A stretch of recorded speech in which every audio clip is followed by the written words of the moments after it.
Boa tarde, pessoal. Hoje eu queria aproveitar, convidar para participar aqui do nosso canal, nessa onda que a gente está fazendo, de convidar mais pessoas para enriquecer a discussão, para melhorar a nossa conversa. Eu queria convidar uma nutricionista, que é uma excelente nutricionista, uma nutricionista clínica, chamada Karina Al-Assal. Doutora Karina, eu gostaria de fazer uma pergunta em nome aqui dos nossos ouvintes. Muita gente conversa comigo a respeito de alimentação. A gente entende alguma coisa, porque é gastroenterologista, mas ninguém melhor do que um bom nutricionista para responder para a gente algumas questões. E a que eu venho perguntar hoje é uma que você vai adorar responder, que dá muita confusão e que eu acho que todo mundo vai gostar de saber. Que história é essa de suspender o glúten? Isso faz algum sentido? É para suspender o glúten mesmo? Quem não pode comer glúten? Por quê? Se eu não tenho doença celíaca, por que eu melhoro quando eu paro o glúten? Qual que é a indicação correta disso, Karina? Eu sei que você é uma grande estudiosa. Por favor, nos ajude a responder essa pergunta para os nossos ouvintes, pela nossa assistência. Tá bom? Um beijo, Karina. Até logo.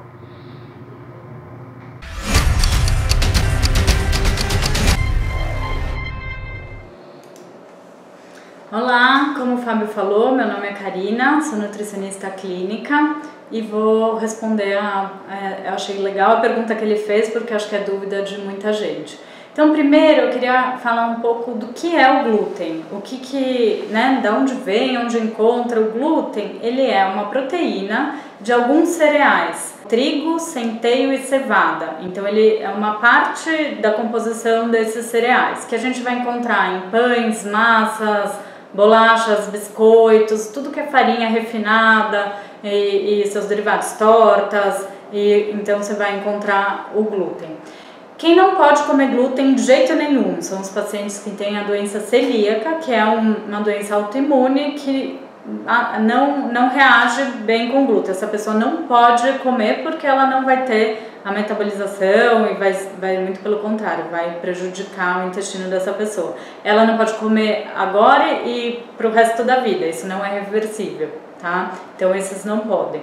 Tem pessoas que têm alergia ao glúten, mas não são celíacos, então essas pessoas têm que fazer a exclusão do glúten e daí nem sempre é pro longo o resto da vida, então tem que combinar com o profissional que está atendendo para ver até quando tem que tirar, se pode reintroduzir, se consegue reverter. E tem essas pessoas que você me perguntou, Fábio, que tiram o glúten e melhoram de alguns desconfortos. Quais são esses desconfortos? Principalmente dor abdominal, inchaço, gases, alguns com obstipação, outros com diarreia, que é um pouco dessa síndrome do intestino irritável que quando tiram o glúten se sentem melhor, mas não são celíacos e não têm alergia. E por que isso, né? Então, porque no nosso intestino a gente tem bilhões de bactérias que moram lá e algumas situações elas entram em um desequilíbrio, que é o que a gente chama de desbiose. Então essas bactérias se desequilibram lá e começam a fermentar muita coisa do que a gente come. E o glúten é bem fermentativo. Então começa a dar mais gases, mais inchaço na barriga, mais distensão, muitas vezes até um pouco de cólica. Então quando elas tiram, elas se sentem melhor. Mas, primeiro, não é só com glúten que vai gerar isso. Tem outros alimentos que também podem dar esse mal-estar quando o intestino está nesse desequilíbrio. E o glúten é um dos que fermenta, então você tirando, a pessoa vai ficar bem por um período. Tem que lembrar também que o glúten é uma das coisas que a gente mais come, né? Se bobear, a gente come em todas as refeições glúten, então pelo excesso do consumo também vai melhorar na hora que você tira. Mas isso é por uma fase. Você melhorando, tratando junto com o seu médico, seu nutricionista, você consegue reintroduzir o glúten e não dá os mesmos sintomas de desconforto. E daí você pode voltar a consumir. Como eu falei, o glúten está em carboidratos, principalmente nesses carboidratos refinados, que tem bastante pães, bolachas de alto índice glicêmico.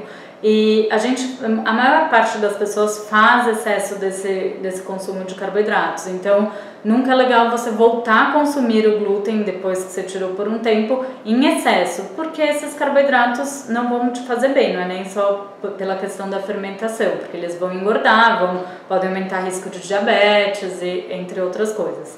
E daí tem aquelas pessoas que tiram o glúten com a esperança de perder alguns quilinhos. O glúten deve estar me fazendo mal, é por isso que eu engordo. E muitas vezes perdem um pouco, né? Mas não é só pelo glúten em si, não é a proteína do glúten que vai fazer você engordar se você não tem nenhuma reação com ela. É porque você tirou esse excesso de carboidratos que eu falei. Então, você deixa de comer um monte de pão, deixa de comer um monte de massa, de biscoitos, de barrinhas, bolachinhas que você consumir, então você vai emagrecer. Mas cuidado, porque isso vai ser um emagrecimento no início e muitas vezes os produtos sem glúten também têm alto índice glicêmico, porque eles substituem por farinha de arroz, entre outras coisas que também podem acabar te engordando e não resolver se você trocar exatamente. Então, qual que é o ideal para essas pessoas? Pode consumir o glúten, é só não fazer o excesso, procurar um pão mais integral, não consumir o dia inteiro esses carboidratos refinados que você vai emagrecer e a culpa não é só do glúten. Então, temos essas situações, né, que várias situações com pessoas que metabolizam bem o glúten ou não. Isso é bem individual, por isso que é legal procurar um profissional, médico, nutricionista, para dizer qual que é a sua relação com o glúten. Eu queria agradecer a oportunidade de estar aqui conversando com vocês e convidar para todo mundo entrar no meu Facebook e no meu site, no meu Instagram, Karina Lassal, meu nome completo, que lá eu tenho outras dicas também de alimentação saudável para passar para todo mundo. Obrigada!